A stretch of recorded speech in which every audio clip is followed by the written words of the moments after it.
안녕하세요. 안녕하세요. 네, 서울학원 감정평가 실무 담당 유도훈 평가사입니다. 32기 감정평가사 홍현석입니다. 그러면 2년 동안이나 놀았는데 2년 동안 노니까 어때?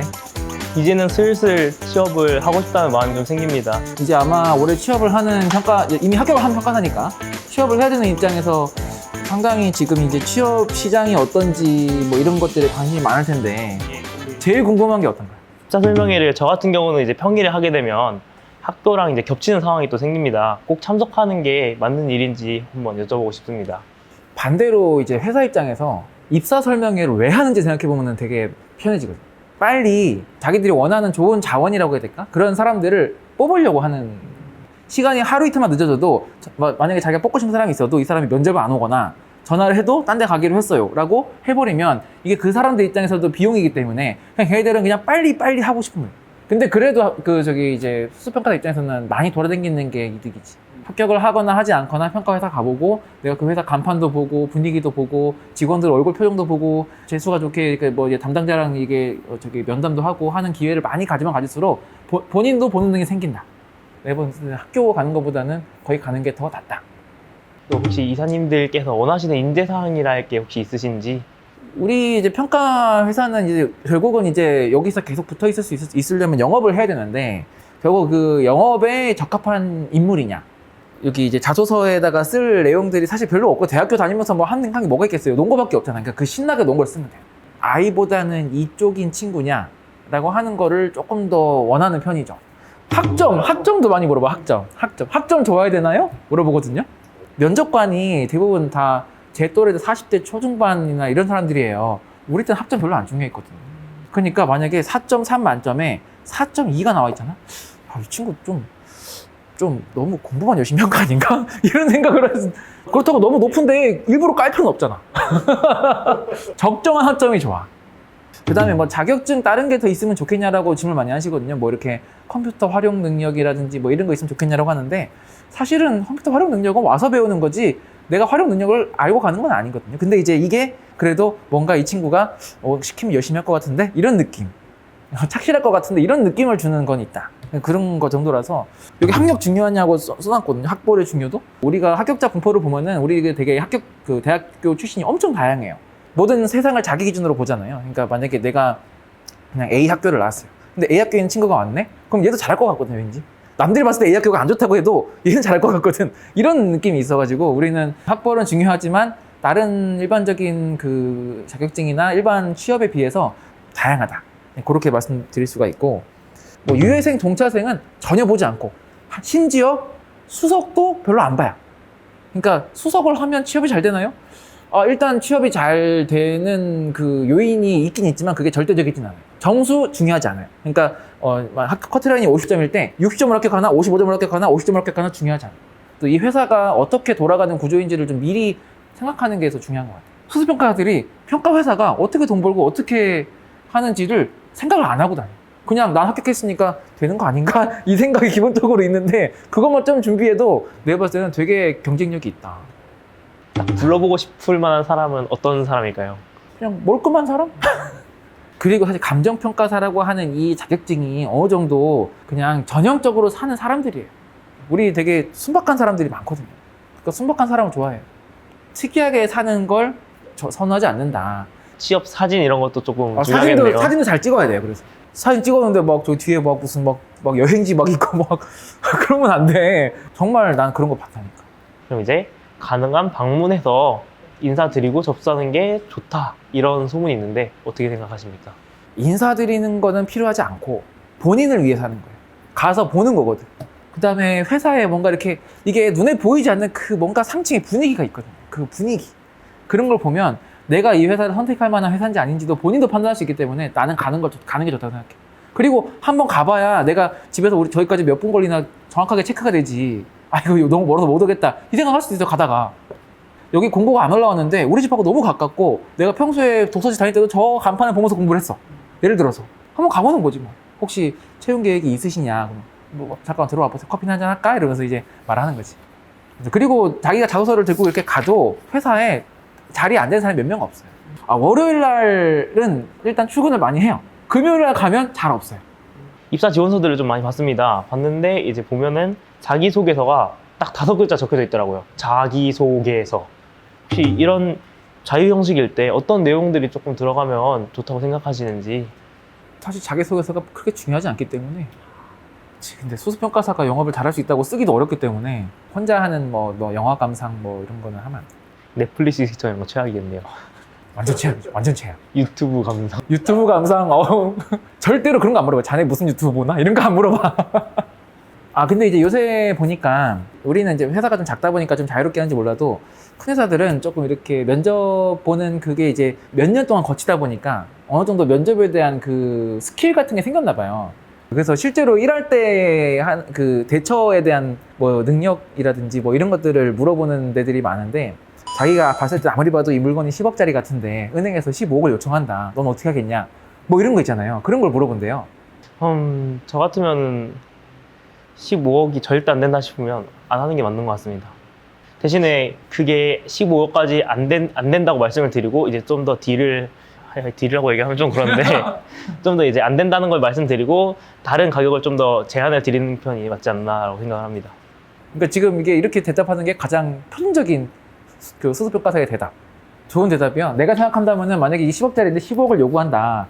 그러면 이게 이 담보평가라고 하는 게 결국은 어느 정도까지 해줄 수 있냐가 관건이거든요. 그러니까 사실은 그 담당자한테 안 나오는 이유를 막 설명해도 못 알아들어요. 그냥 자기는 15억 필요한 것 뿐인 거지. 그러니까 사실은 이제 그 감정평가에 관련된 게 아니고 정황정보. 우리 회사가 지금 뭐 이 상황이 이렇고 이런 물건들이 우리 회사가 지금 적극 기존에 뭐 이런 문제가 생겨서 많이 못 나가고 이런 어떤 그 사람이 보더라도 아 얘가 정말 내줄 수가 없겠다 라고 생각이 들게. 미안하지만 이번에 내가 못 도와드릴 것 같다. 다음번에 하면 꼭 잘 도와드릴 수 있도록 노력하겠다. 이게 그냥 자세예요. 이게 왜 거래가 없고 실거래가 없고 전례가 없고 해서 못 나옵니다. 이거는 답이 아니에요. 그 사람 못 알아들으니까. 와우. 그런 거 물어보고 또 뭐 물어보냐면 나 오늘 저녁에 여자친구랑 지금 데이트하러 가야 되는데 갑자기 이사님이 부르더니 홍영석 평가사 이거 내일 오후에 발송하게 준비 좀 해놔. 저 같은 경우는 제 일인데 서로 일을 존중하지 못하는 것은 또 사랑에 조금 문제가 있지 않나라고 생각을 합니다. 점이 한 200개 찍혀있는데 선택해야 된다. 선택해야 된다. 또 이제 일을 선택하고 또 대화로 잘 풀어나갈 수 있지 않겠습니까? 그게 좀 비현실적이죠. 막상 이제 그 순간이 다가오면 도망갈 거거든요. 평가사님이라면 어떻게 하시겠습니까? 출장을 같이 가겠습니다. 오. 같이 가서 내가 이렇게 힘든 일을 한다 보여주고 보고서를 집에서 쓰고 같이 써 같이. 야 네가 평가기호 써라. 내가 공시지가 선택할게. 이런 식으로 해가지고 그럼 여자친구를 평가병이 직원으로 취업을 시키는 거를 그러다 보면 이제 같이 공부할 수 있는 거예요. 그죠? 그러니까 관심이 가져가지고 조사 같이 하겠습니다. 뭐 부동산도 같이 돌아다니겠습니다. 신혼부부인 척하면서 뭐 이런 식으로 답을 원하고 물어보는 게 아니고 뭔가 상황 대처에 대한 걸 이야기하는 거기 때문에 차라리 그냥 내가 뭔지 모르면 차라리 그냥 재밌게 하는 게 낫다. 아 내가 이렇게 말하면 또 다 이렇게 대답하는 거 아닌가?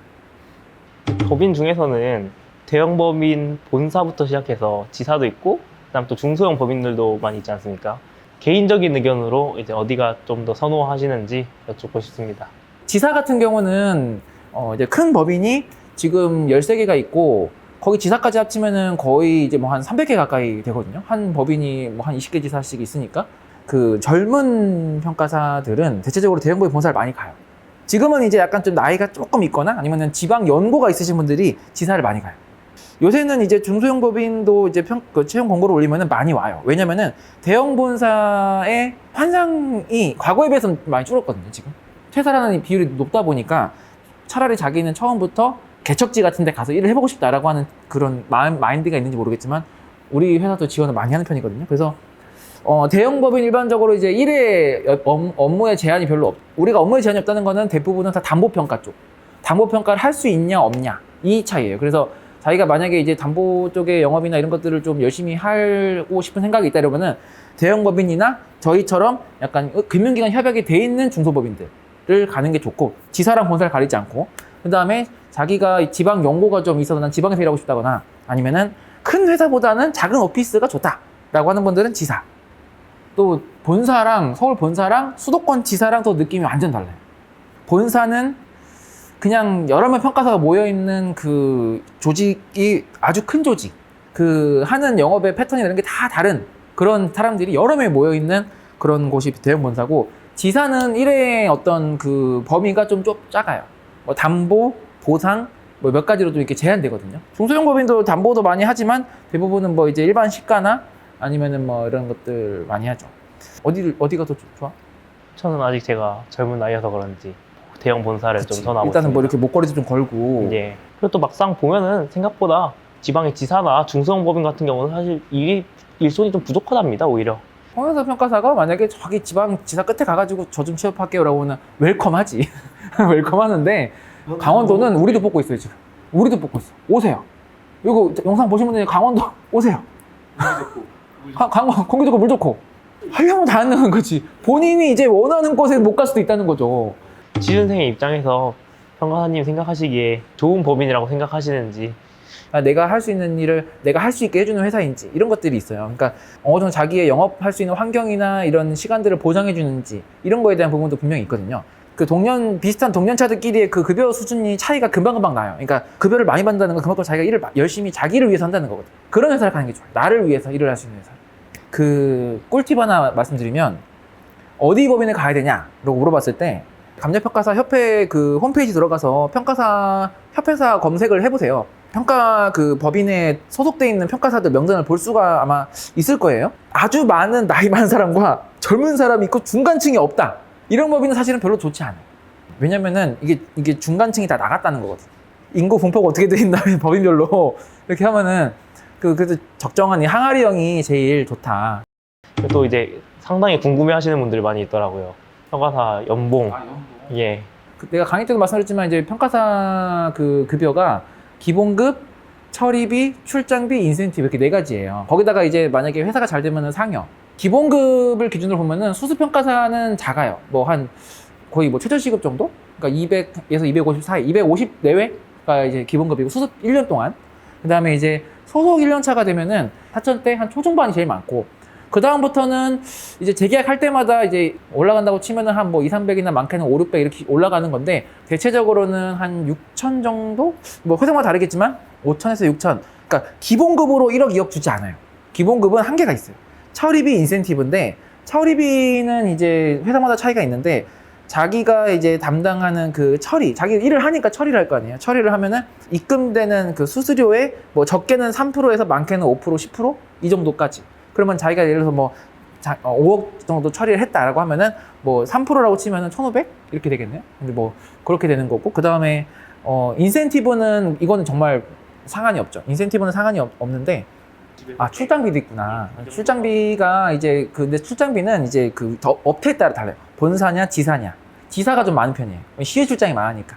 본사는 조금 많지 않은 편이에요. 그래서 이제 표준적으로 한 달에 일반적으로는 뭐 적게는 한 4, 50에서 많게는 뭐 150 이렇게 되기도 해요. 근데 그건 실비가 나가는 게 또 있으니까. 수습을 끝내고 소속을 달면은 이제 아까 말씀하신 기본급에 그 다음부터는 본인이 하기 나름이라는 말이 많더라고요. 하기 나름이지. 정말 세금으로만도 몇 억을 내는 사람이 되길 바랍니다. 많이 오래 한 것 같아요. 고맙습니다.